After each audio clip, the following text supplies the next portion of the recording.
All right. Well, good afternoon and welcome back to another fun day of General Physics 1.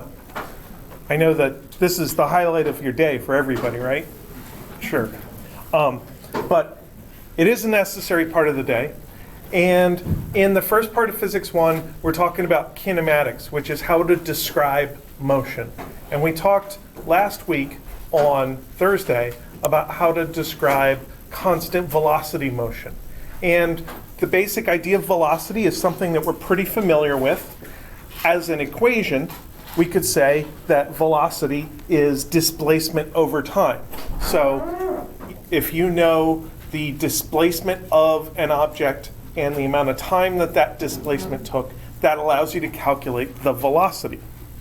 And very often, I like to take equations like this and flatten them out, get rid of the denominators, write them in a multiplying form instead of a dividing form. And that would say delta x is equal to v times delta t. So displacement is velocity times time.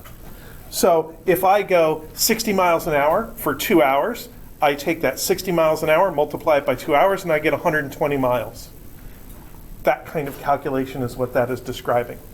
The little x here, that's just reminding us that we're talking about velocity in the x direction. So if the number inside this variable is positive, it means it's forward in the x direction. Or if it's negative, it means it's backward motion against the x direction.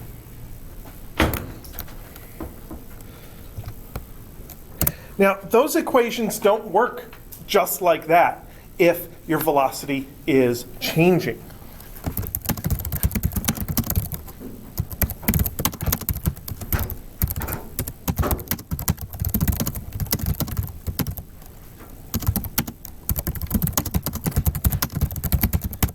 But we can get them back and still use them as long as we change the name of what we're talking about to average velocity. So the symbol for that is Vx average, AVG is what I use, is delta x over delta t.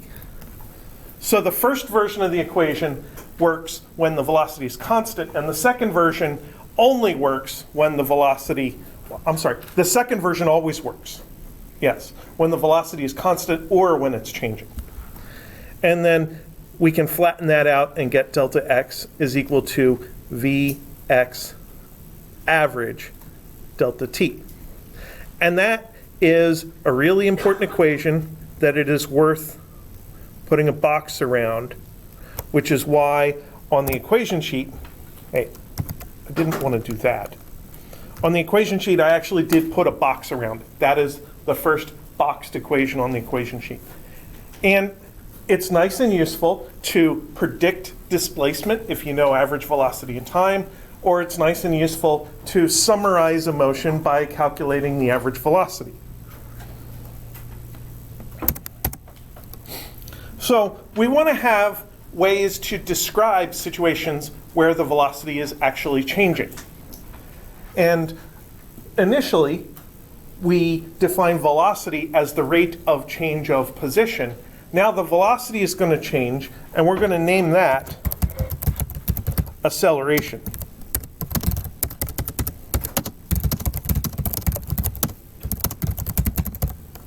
So the rate of change of velocity is this thing that we call acceleration. And we can make basically the same equation. A sub x is the change of velocity now with respect to time. Or, again, we can flatten it, and I think it's easier to use in this form. Delta Vx is equal to Ax delta t.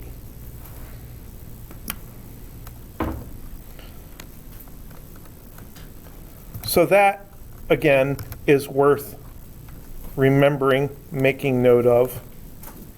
So I put a box around it on the equation sheet.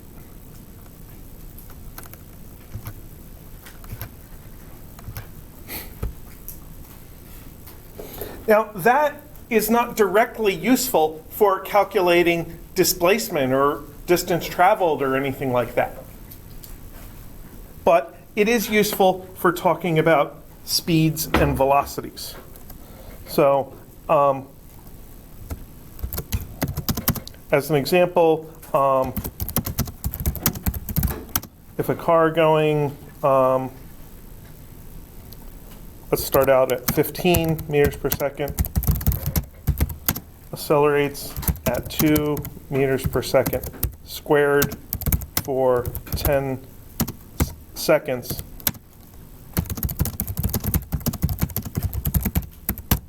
We can use that to find its new velocity because that delta is related to the actual velocity.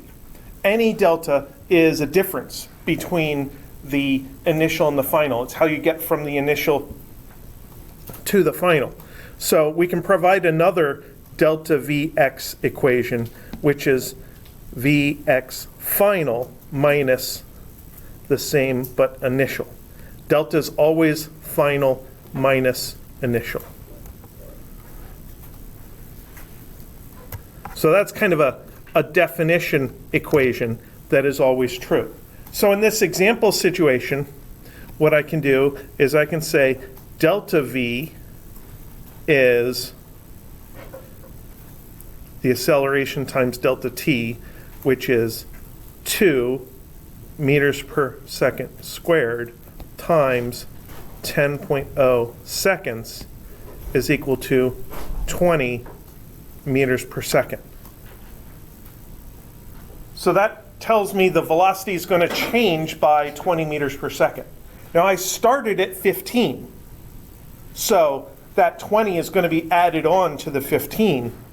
So now this is going to be 20 is equal to V final minus the initial, and add the 15 to both sides, and we get 35 meters per second is equal to V final.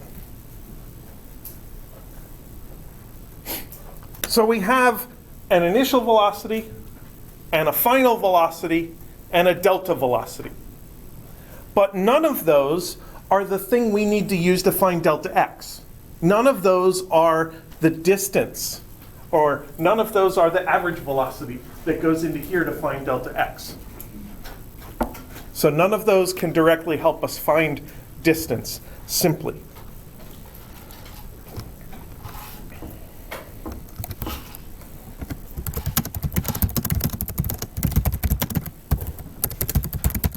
So how do we find the average velocity? Well, it makes sense to consider a graph of velocity. So I'm going to make a graph that goes velocity on the vertical axis and time on the horizontal axis. And we're going to put a mark here at V initial, which was 15, and a mark here at V final, which was 35. And our actual velocity starts at 15, works its way up to 35, and the slope of that graph is the rise over run. It's the velocity change over the amount of time, which is our definition of acceleration.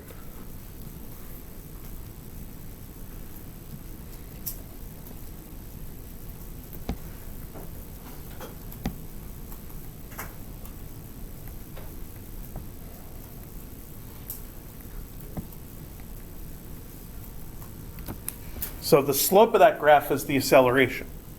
What we want is the average value of all those velocities.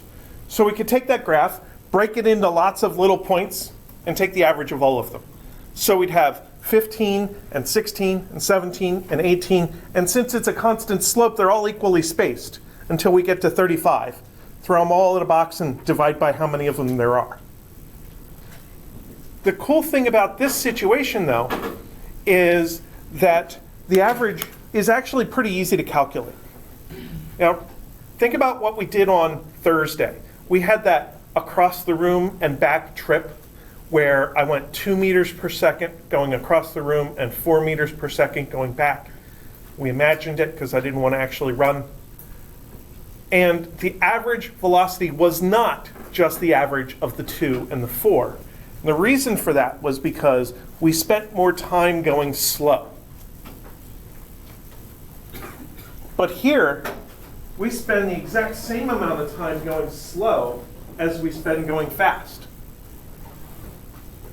So, as it turns out, the average velocity in this case is literally just the average of the initial and the final.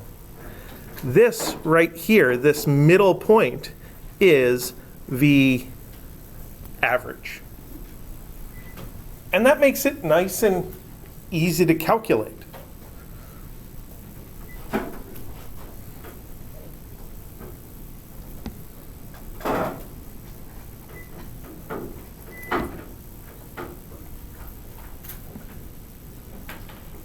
And I have that on the equation sheet, and it looks like this. Vx average is equal to 1/2 of Vx initial plus Vx final.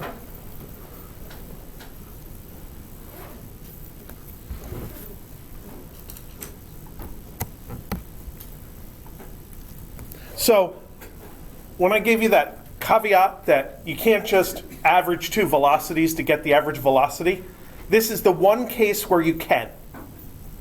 This is the case of constant acceleration, where that graph is nice and straight and linear, and it means that in that situation, the average velocity is literally the average of the initial and the final. So in the example, Vx average is 1/2. The initial was 15, and the final was 35.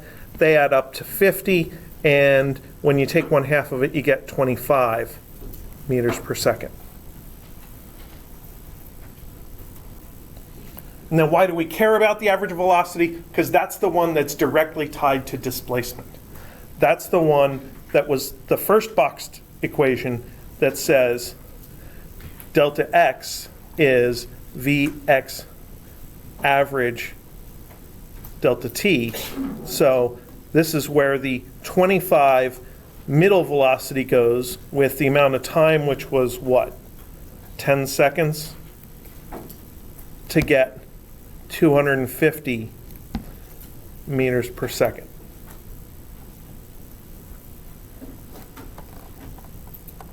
I'm sorry, it's not meters per second anymore. That's what I get for skipping my units in the equation. It was 25 meters per second times 10 seconds cancels the per seconds. It's just meters now.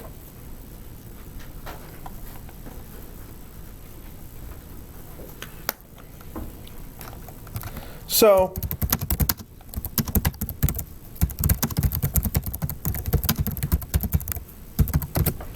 remember that in these situations, there are 4 important velocity-like quantities.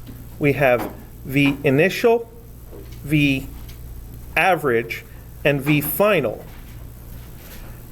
And those are equally spaced. The final is halfway in between the initial and, the average is halfway in between the initial and the final.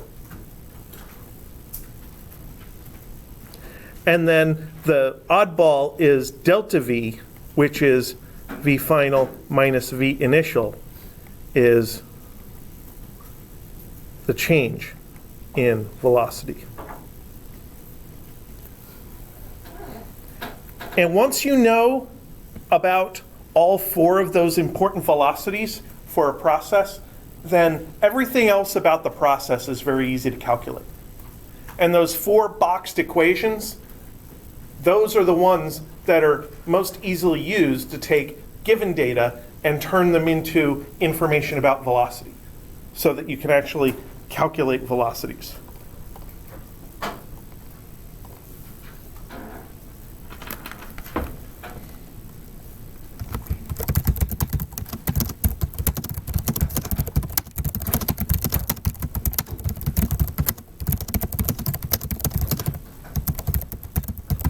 Now, sometimes we don't want to deal with all that.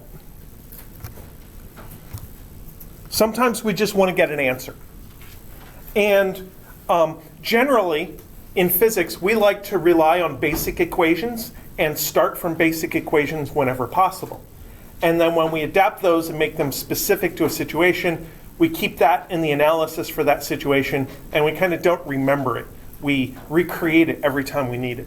But sometimes we keep doing the same calculations over and over and over and over again, and we don't want to have to keep recreating the calculation and the analysis. So then we do summarize the analysis and remember the result. So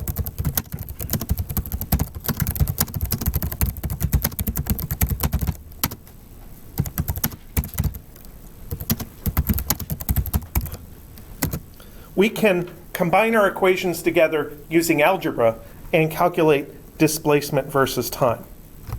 So we're going to start with delta x is equal to Vx average delta t. And remember that Vx average is equal to 1/2 of Vx initial plus Vx final. So we'll plug that in. So we get 1/2 Vx initial plus Vx final, and we're still got a delta t at the end. So I've substituted out V average. Now I'm going to use one of the other basic equations. Delta Vx is V final minus initial, which means that Vx final is equal to V initial plus delta V. I consider these two equations to be equivalent to each other because all I did was I added Vx initial to both sides. And this really gets down to what the delta means and what the delta does.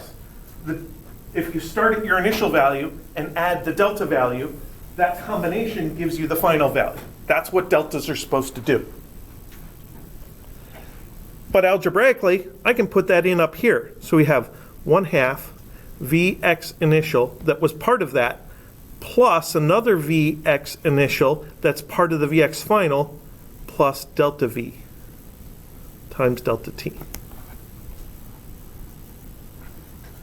So I've used two of the other basic equations to manipulate the first basic equation. Now I'm going to use the last basic equation, which is delta V is equal to A delta T. So I'll plug that in here, 1/2. How about I combine these into 2Vx initial plus Ax delta T, substitute this one, delta T. And then just do out the multiplication. I get delta x is equal to Vx initial delta t plus 1/2 A delta t squared. You may have seen this equation before. Maybe when you saw it before, it looked like x is equal to x initial plus v initial t plus 1/2 at squared. I call this the 1/2 at squared equation. I like to phrase it like this because then it's a little more compact. I'm talking about displacement. Displacement doesn't care where you start. It's just what you're going to do from there. And there's two things that combine together to get our displacement. There's the initial velocity makes a contribution. So initial velocity times time helps out our displacement. And then there's the 1/2 at squared term, which modifies the displacement. The 1/2 at squared is the effect of acceleration on our motion. And that's fairly compact and fairly useful. So I put it on the equation sheet. Here's your equation sheet. There's the 4 boxed equations. And on the line of constant acceleration, there's that 1/2 AT squared equation. So you don't have to go through all that algebra I just did. You can just use the equation when it's helpful. So in our example,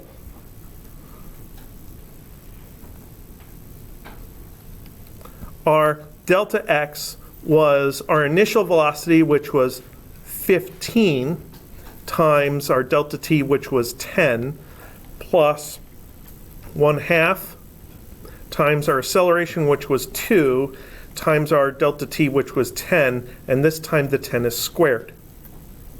So we get 150 plus 100 equals 250 meters. The exact same displacement that we calculated before, but this time in one step. It's a more complicated step, but it's one step.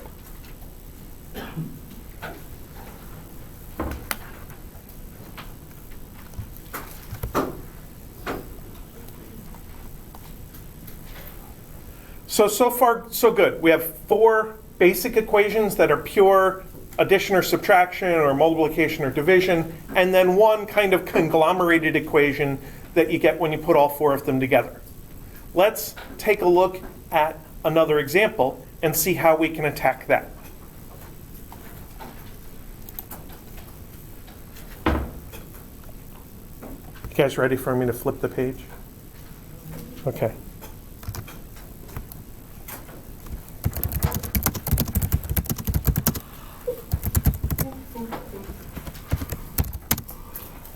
So what if we don't know the elapsed time?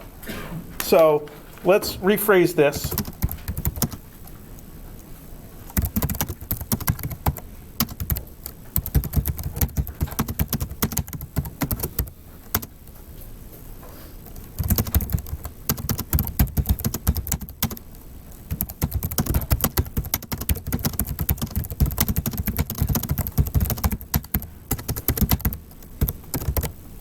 So we're still going to have the same car going 15 meters per second initially. We're going to have the same acceleration. And now, instead of letting it go 250 meters, which took 10 seconds, we're only going to let it go 200 meters.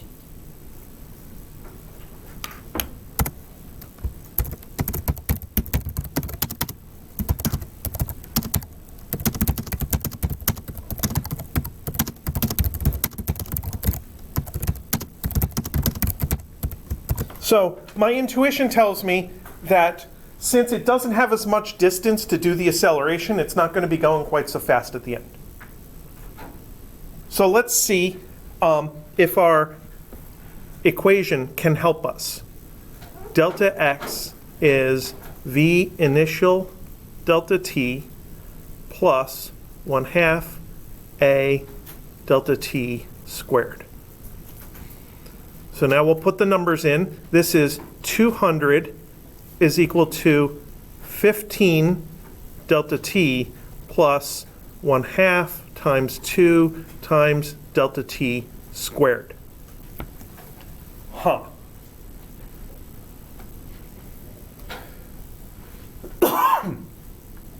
That kind of equation happens a lot and has a name. This is a quadratic equation. In this equation, we don't know time. Time is the only thing we don't know in the equation. And in this equation, time shows up 2 different ways. It shows up squared, and it shows up by itself as a multiplier. So there's one term here at the end with t squared, one term here with plain t times something. And then there's a third term with no time at all, the 200 over on the other side of the equation. So how do we solve a quadratic equation like this?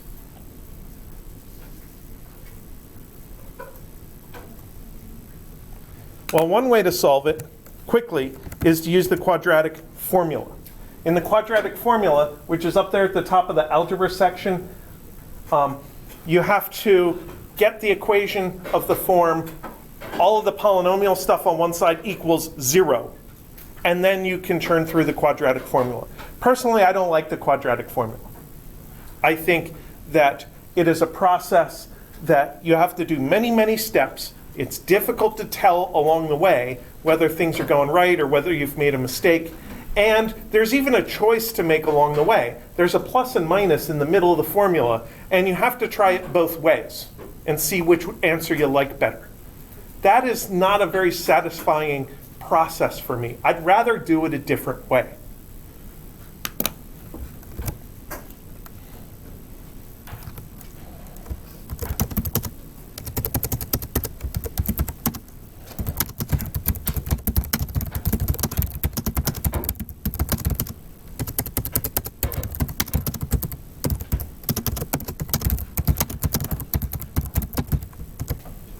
So, is there an alternative method that we can use? So we still have to use these basic 4 equations. We're still going to use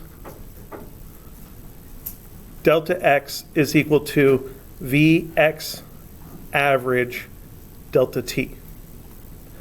And we're going to use Vx average is equal to 1/2 Vx initial plus Vx final. So the first term here is going to be 1/2 Vx initial plus Vx final. The second term we're going to fill in. We're going to substitute out time. So we need to find another basic equation that has time in it. Out of our 4 basic equations, we've already used one of them that has time in it. We're going to use the other one to eliminate time as a variable. That's what you do in simultaneous equations with variables you don't know.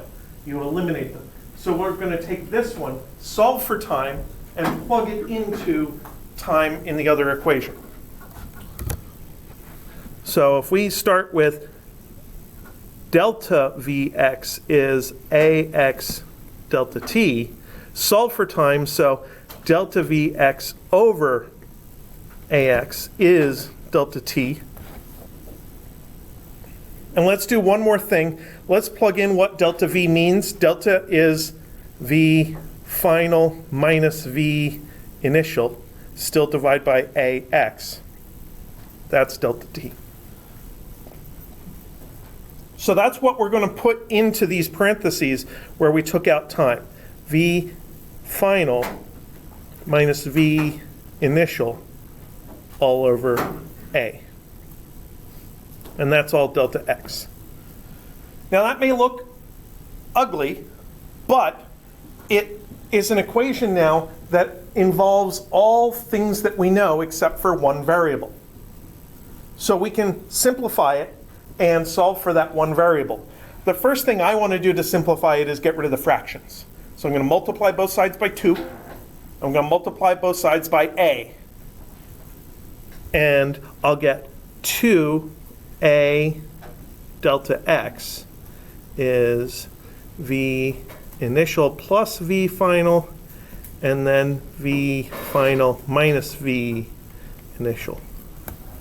It already looks a little bit better. Now I have 2 multiplied terms that have v final in them. I guess I'm always calling it vx final, but mentally I just think of it as v final. In order to make things easier, I want to multiply these 2 things. And since they're both addition or subtraction, I kind of have to do FOIL on it. But something neat happens in this case. The firsts, which is the initial times final, cancel out with the lasts, which is final times negative initial. And the result of this is Vx final squared minus Vx initial squared is 2a delta x. And if we take that one more step towards solving for v final, flip the sides of the equation, we get the v squared equation.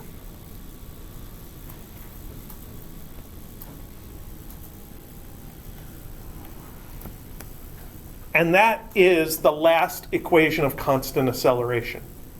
That is useful in some situations. So in our example, we do not yet know Vx final. In the equation it's squared, but we do know Vx initial. This is our 15 squared plus 2. Our acceleration was 2, and our delta x was 200. We know everything on the right-hand side of that equation in the data that I scrolled off the top of the screen. So this is 225 plus 800. That's 1025 meters squared per second squared. Vx final squared. So if I know that that's Vx final squared, how do I find Vx final itself? I just used the square root. Now, one thing you have to remember, when you solve for a variable that's squared, you don't know whether it's positive or negative. At least this equation doesn't tell us. But hopefully you know, based on the situation, whether a velocity is supposed to be positive or negative. You can make that choice. In this case, I have a car going forward that accelerates to go even faster forward. The velocity is going to be positive. So then Vx final is the square root of 1025, which is some number that I have written down over here, 32.02 meters per second.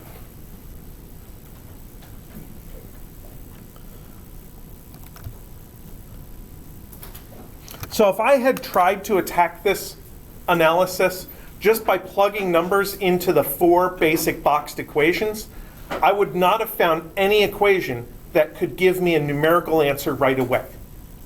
That's what the extra 2 equations are for, to give us the ability to get a numerical answer out of it without having to solve simultaneous equations.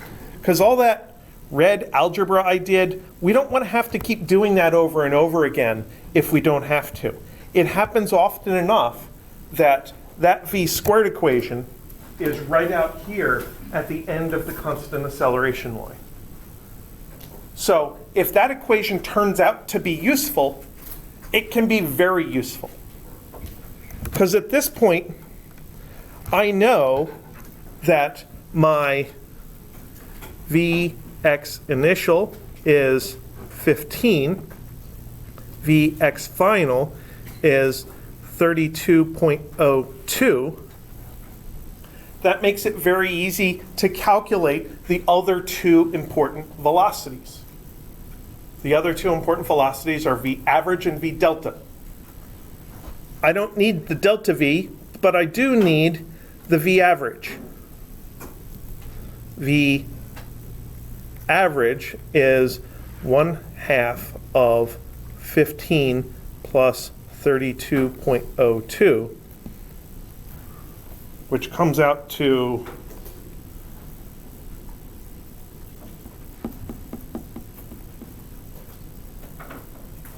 something I didn't write down.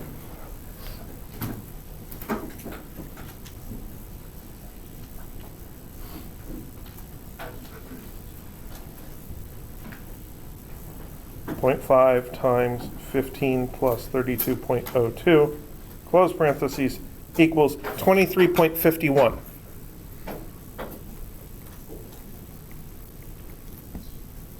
Meters per second. And then my delta x is equal to V average delta t. That is 200 is equal to 23.51 delta t, which tells me delta t is 200 over 23.51.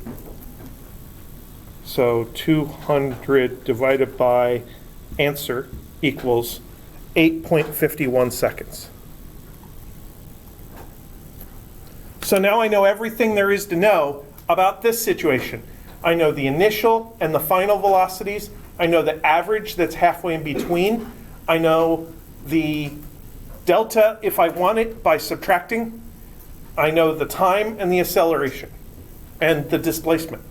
So I know everything there is to know about this scenario.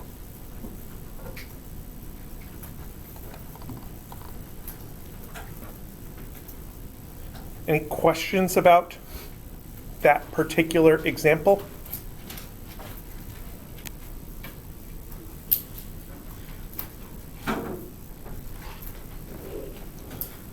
So let's look at another example.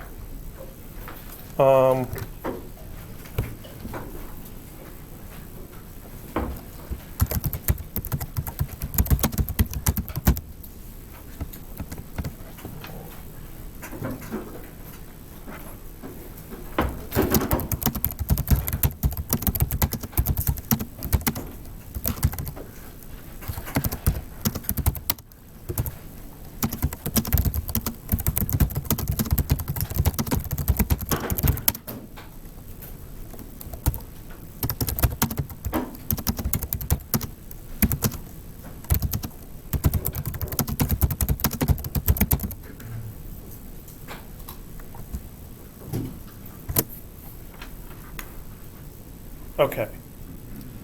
So here we have a multi-stage process, and if you've been working on the homework, you may recognize this as similar to part of one of the questions on the homework.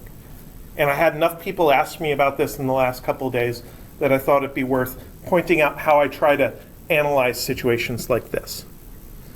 So this is a multi-stage process or a multi-leg process. And that makes me want to keep track of what I know using the legs, and then maybe have a row for overall. This is similar to the way I kept track of that out and back process. Now with stages, each stage has an amount of time, delta t.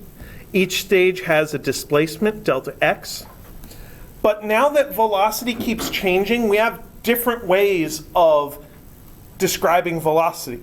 We have v initial and v final and delta v and v average. 4 different kinds of velocity. And then we have acceleration. So let's start out by filling in what we know. We know the timing. We know that the first stage is 10 seconds, the second stage is 40 seconds, and the nice thing about the delta columns is they add. So my overall process is 50 seconds. I don't know much about displacement, so I'm going to skip that for now and come back to it when I can calculate things. One thing I know here is my initial velocity of leg 1. It's not given as a number, but it's given as a keyword, one of those keywords in a description that your brain has to kind of latch onto and realize that that word actually means a number. The word at rest means 0 velocity. So I'm going to fill in a 0.0 there for my initial velocity. I don't know much about any other velocities here except, well, we'll come back to that. And I know acceleration here. I know that this acceleration is 3, and leg 2's acceleration is 0.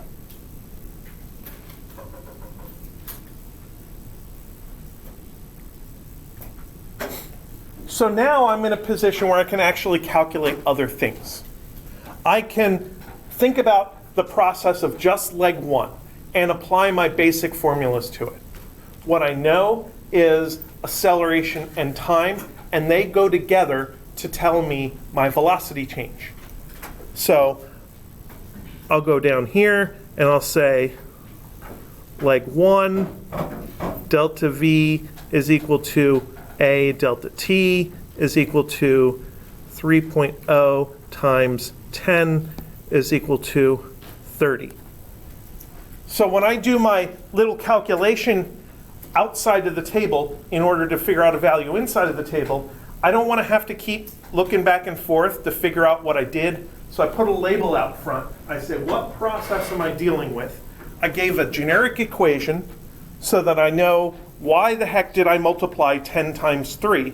And then I filled in my numbers and gave what I did. So this is a delta V of 30. So now with leg 1, I know 2 out of the 4 important velocities. I can find the others. If I start at 0 and my delta is 30, now my new value is 30. And the V average is easy to calculate. The average of 0 and 30 is just 15. Bless you.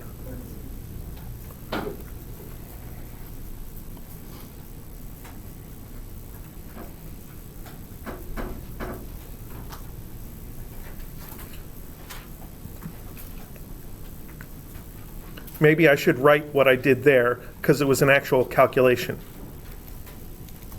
Equals 1/2 of 0 plus 30 equals 15. Now the last thing I can do for leg 1 is delta x is V average delta t is 15 times 10 is 150. So now I know everything there is to know about leg 1. I know my time interval, my displacement, my 4 velocities, and acceleration. Let's move on to leg 2. Do I know anything at all about leg 2? About velocities? What do I know about leg 2's velocities? It starts at 30. That's an important connection between stages. If stage 2 starts at the exact moment stage 1 ends, if you go right into stage 2, the velocity carries over. So we take this 30 and we put it here. The final velocity of one stage becomes the initial for the next. What about my delta V? 0. It's 0 because it was constant velocity, which means my final is 30. My average is 30, which means that I can do leg 2, delta x is Vx. I don't even need to say average because it's constant. I don't need to say average because it's constant. So this is just 30 times 40 equals 1200. Yeah. 12 times 10 times 10. And my delta x column adds, so I get 1350. My overall initial velocity is 0. My overall final velocity is 30. This isn't really meaningful. I mean, yeah, the delta V of the overall trip is 30, but it doesn't tell us anything. It's not useful. So I think that quantity is not applicable to any analysis. My overall V average, though, is this thing here. You have to, I think, add those two into that activity. Can't. Oh, no. The reason we can't do that, and it's good to think about it, but the reason we can't is because that idea of averaging initial and final only works when the acceleration is constant.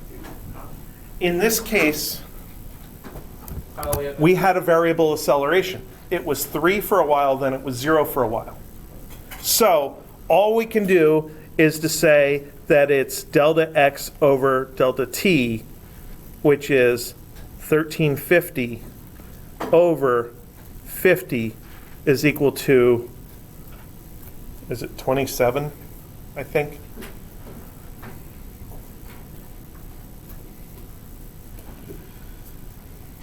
Yep. Yeah. And the average acceleration, it's not really a relevant quantity, so I'm not even going to bother You can say, it wasn't asked, so I didn't calculate it. So multi-stage processes can still be analyzed using kind of the same organization that I've had before, where I list out the stages and list out the process quantities that apply to each given stage. But you have to remember that for a given stage, there are these 4 different velocities. Initial, it goes through the average to get to the final. And then we also sometimes care about the delta, the stretch between initial and final.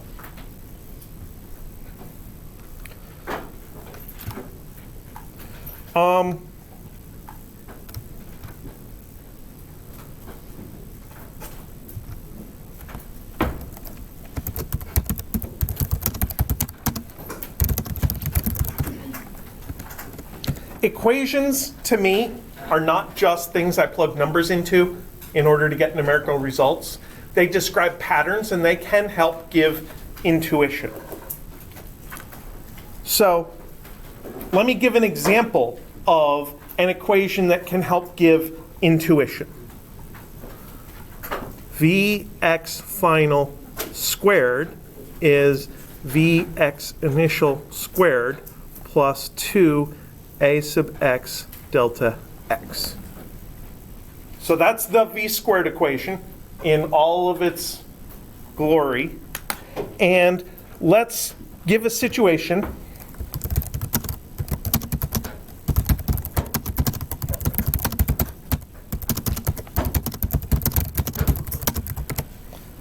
An object is slowing down.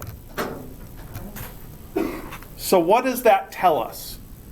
What does this equation tell us about an object that's slowing down?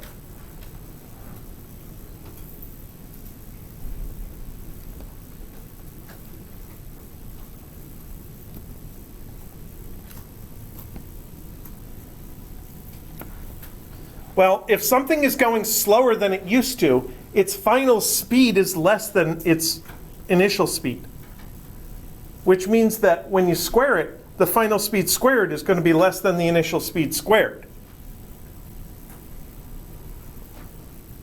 So somehow we have to take Vx initial squared, add something, and get a smaller result.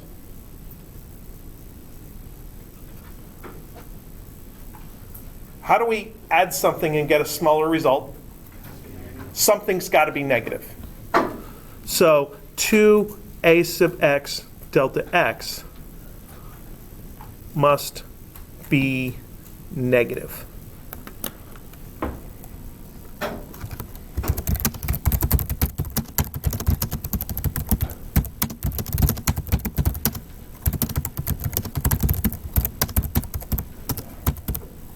So in order to slow something down, the acceleration must be opposite to the motion. The delta x tells us where the motion it is.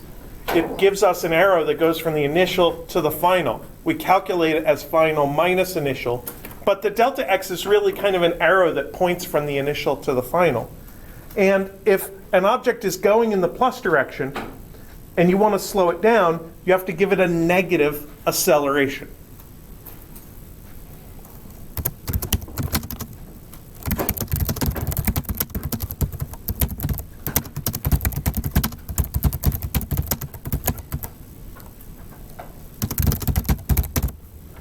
So if we have that positive velocity moving in the plus direction, the negative acceleration will slow our object down.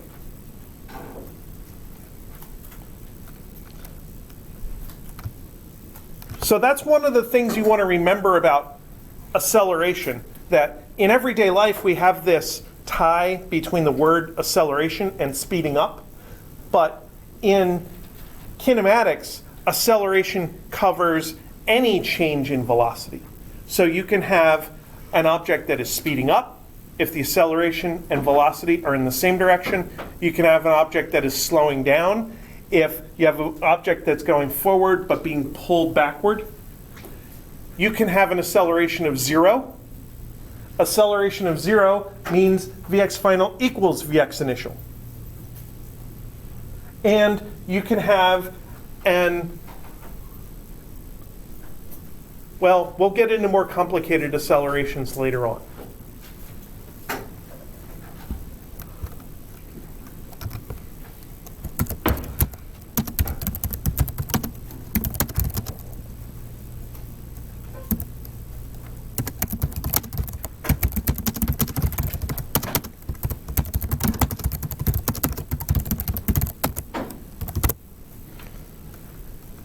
So another interesting thing happens to the equations if our final velocity is 0.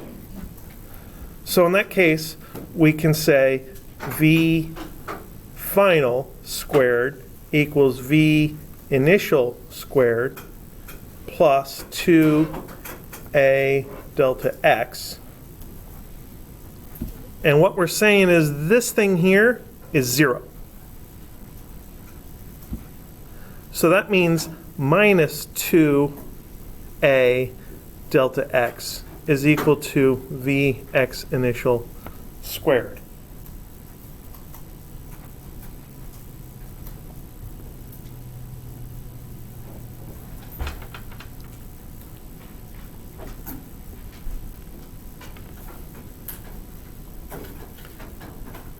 This situation happens often enough that, and the situation of stopping happens often enough that we often abbreviate things. And we just say that the 2 times the acceleration, the braking acceleration, times the distance, the stopping distance, is equal to our initial velocity squared. It's a special case, and I wrote it basically right below the v squared equation.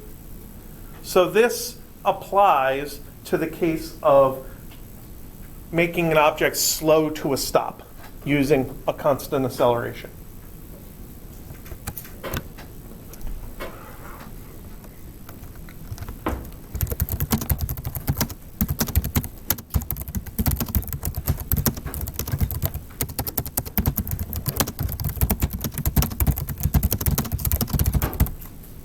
And one of the nice things about this formula is it is a proportionality formula.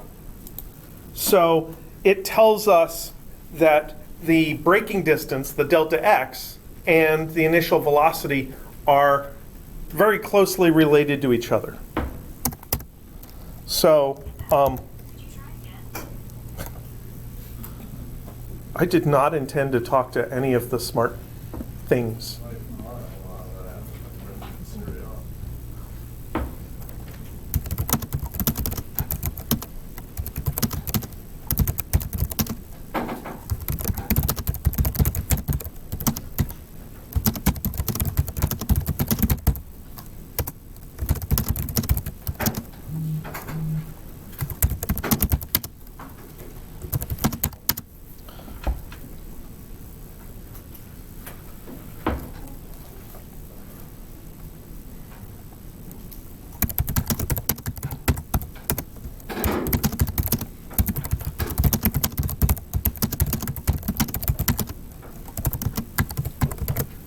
So when we talk about vehicles braking to a stop, one of the features that is pretty constant is the acceleration of the vehicle.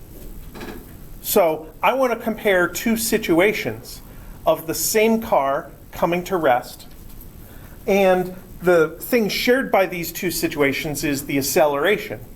And the thing that is variable, that is different between the accelerations, is first of all the initial velocity, and secondly the amount of distance it takes to brake. So can't you set up a proportion or something? Absolutely, we should set up a proportionality. So minus 2a sub x delta x1 equals vx initial 1 squared, or and minus 2a sub x delta x2 is vx initial 2 squared. So I break off my equation. I don't want the equal sign to appear twice. I break off my equation into a version with subscript 1s on the variables that apply to situation 1, version with subscript 2s in the version that applies to situation 2. I do not need extra subscripts on the acceleration because it didn't change. And I just divide the two equations by each other. Situation 1's equation divided by situation 2's equation. And that ends up telling me that delta x1 over delta x2 is equal to v1 over v2 squared. If I'm only dealing with one situation, I can drop the other subscripts.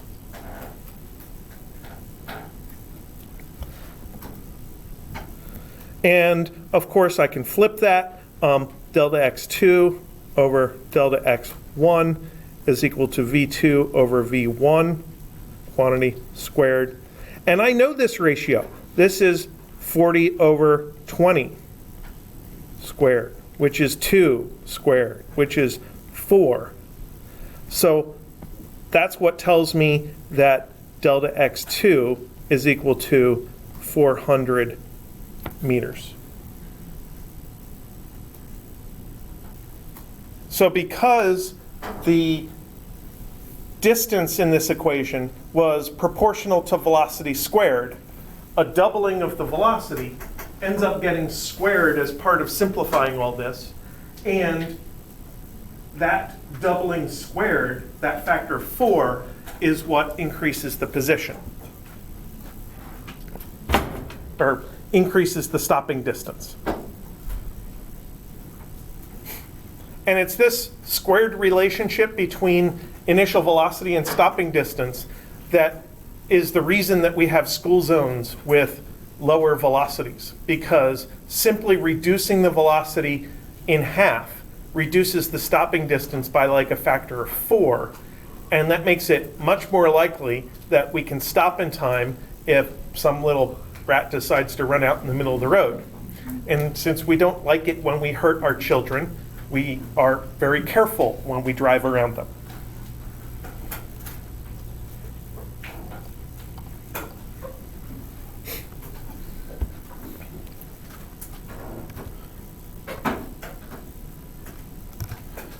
All right. Any questions about what I've done so far?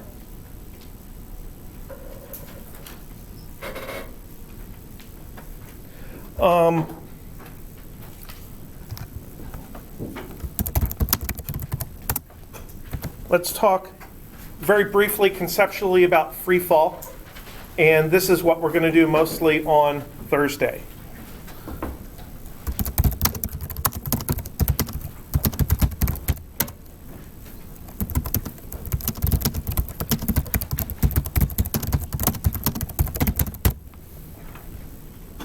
So I need to say what we mean by free fall.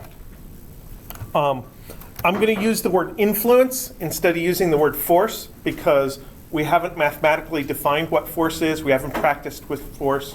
So I don't expect you to understand exactly what a force is. But the idea of influence is vague enough that it applies here.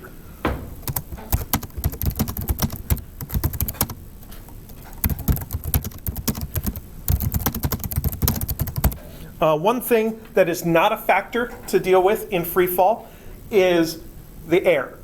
So you know that if you drop a feather and a hammer at the same time, that the feather will fall very slowly because the feather is light and spread out and stuff.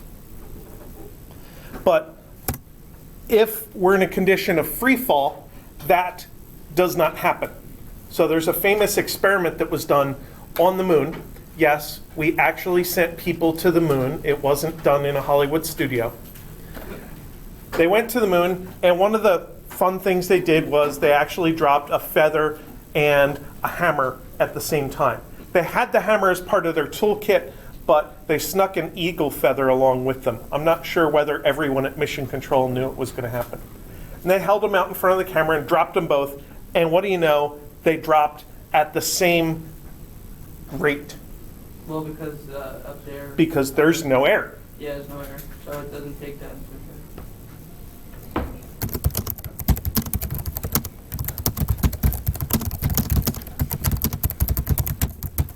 Now, one of the things you know about dropping things is if something is falling for more time, it ends up hitting the ground harder. And the thing that makes that happen is acceleration. We have an acceleration due to gravity, which is approximately the same value everywhere on Earth. And all objects have that same acceleration as long as air resistance isn't a factor. So that value is g, little g, is 9.8 meters per second squared. Now, if you've taken physics before, you've dealt with this number before. It's one of the most common quantities in Physics 1. It is the first quantity at the top of the equation sheet. Of course, on the equation sheet, I have it written as 9.8 newtons per kilogram. We'll talk about exactly why I've done that, but it's also 9.8 meters per second squared. And of course,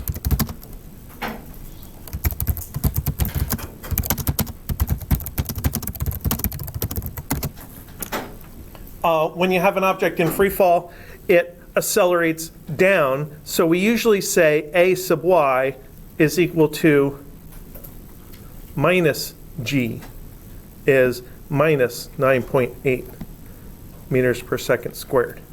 So g itself is just the magnitude. It's a positive quantity. But when you use it as an acceleration, that's when it becomes negative.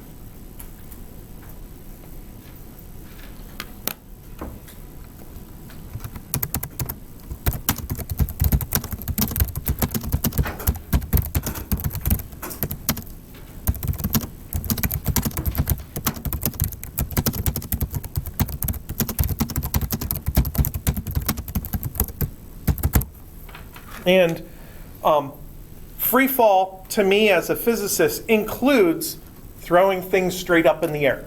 The moment the object leaves my hand, it's in free fall, even though it's going upwards. So you can have an object that falls upwards. But it's not going to keep falling upwards because gravity is going to make it turn around and come back downwards. If you let go of something, then it's not going to stay at rest where you let go of it. It's going to fall downwards as soon as you let go. And obviously, if you throw an object downwards, it's going to keep going downwards because it had initial downward motion, then gravity makes it move more down. So all of those count as free fall.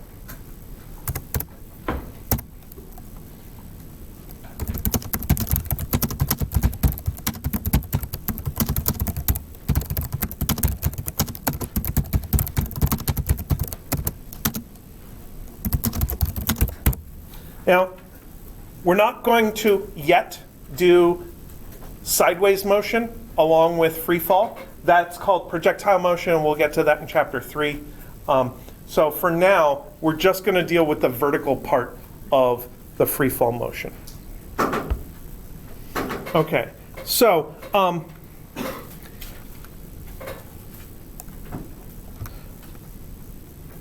like I said, if you're working on the homework already, then I think you now have enough information to be able to piece out how to do the entire homework.